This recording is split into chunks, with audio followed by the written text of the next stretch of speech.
থাইল্যান্ডে ব্যাংককে ১৪ বছর বয়সী এক কিশোরের গুলিতে ৮জন নিহত ও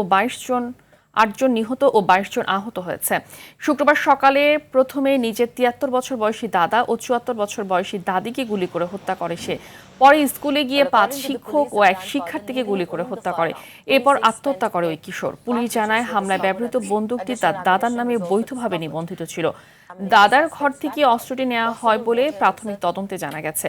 ঘটনার পর প্রধানমন্ত্রী আনুতিন চার্নবেরাকোল জনসম্মুখে আগ্নেয়াস্ত্র বহন আরও কঠোরভাবে নিয়ন্ত্রণের ঘোষণা দিয়েছেন। নতুন আইনে দায়িত্ব পালনরত সরকারি কর্মকর্তা ছাড়া অন্যদের অস্ত্র বহনের সুযোগ সীমিত করার পরিকল্পনা রয়েছে। থাইল্যান্ডে বেসামরিক নাগরিকদের কাছে প্রায় ১.৩ কোটি আগ্নেয়াস্ত্র রয়েছে বলে ধারণা করা হয়।